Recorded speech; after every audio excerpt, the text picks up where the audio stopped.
All right, so our last part of chapter 6, we're going to talk about models for exponential and logarithmic models. In other words, real-world applications. So we're modeling exponential growth and decay primarily and solving those problems, for various parts. So almost all of these are going to boil down to a part model. So your exponential and log functions with base e are often used in applications in business and science, other fields. And so for exponential growth, we typically have some initial value. So this is your y-intercept is p0. And then e to the kt. So you may have heard it called p e to the rt, which is your PERT model. And this book is going to say, hey, k is always a bit greater than 0, so that if you have exponential decay, so exponential growth as you go left to right is going to go up. Exponential decay as you go left to right is going to decrease, go down. And so it's going to add in the negative sign because we're keeping k positive. If you forget that and you're doing it and you're modeling a decay function, you're just going to get that k is negative, and that's fine. It really just depends on the book you're using. Okay, so our first one is population growth. We have our population p of t. We have our initial population p sub 0, and we have our growth rate, which is k.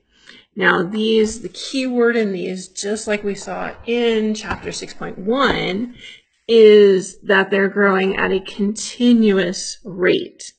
Right, so this population has 5,678 people in 2010.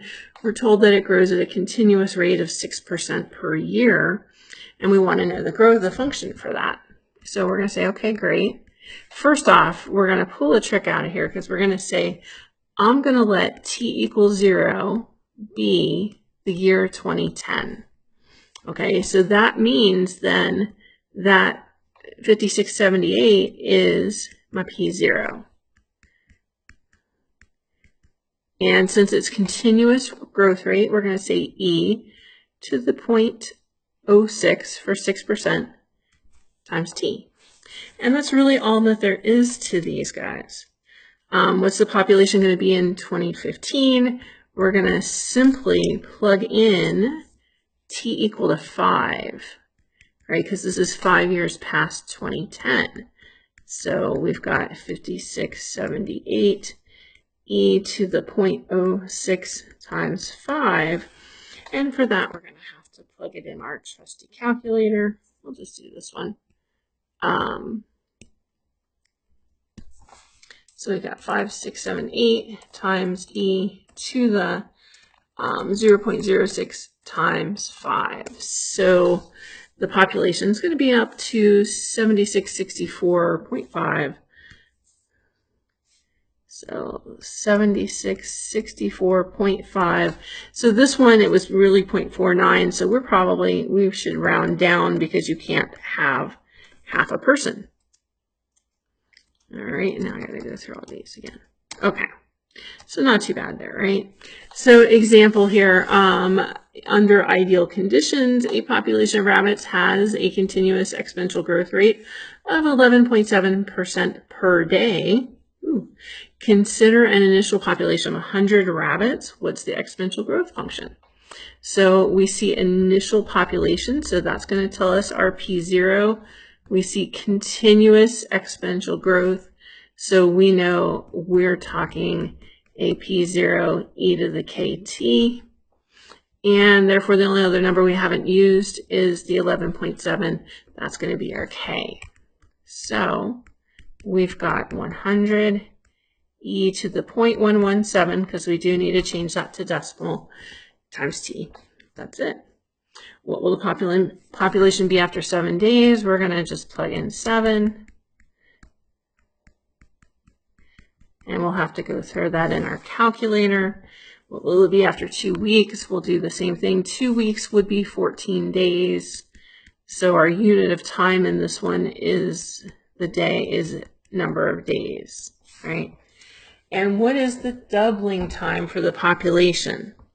So that is, in other words, is asking how long until we have twice as many rabbits as we started with. So doubling time is the time to get to 2 times the initial population. So in this case would be 200. And so we're looking to solve this, right? 200 equals 100 e to the 0.117t. And so of course we can divide both sides by 100, we'll get 2. And so we need to get the t out of the exponent. We need to solve the exponential. So you can say, I'm going to rewrite it as a logarithm. You can say, oh, I'm going to take the log of both sides. They really are the same thing here. So log of both sides is usually mentally a little bit easier. Remember that ln of e is 1. And so we've got our t equal to ln 2 over 0.117. So we're going to go through those in our trusty calculator. Let's see here. So what I'm going to do is I'm going to say y equals to 100 times e to the 0.117t. Oops, it needs to be x. And then that's going to assign it to f. So I'm going to say, hey, what's f of 7? So after 7 days, we're going to have 226, almost 227 rabbits. And after 14 days, we're going to have we're going to have over 514. So 226.82. So roughly 226.82. And 14 was 514 and a half, roughly. And then we needed our doubling time. So we know already the doubling time is less than 7 days. But we can say, hey, what is the natural log of 2 over 0.117? So it's actually about 5.92 days.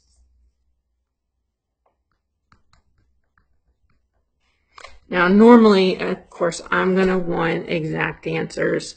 So your ln 2 over 0.117 is your best answer, but that doesn't help most people because that nobody knows what that is, how many days that is, right? That is just under 6.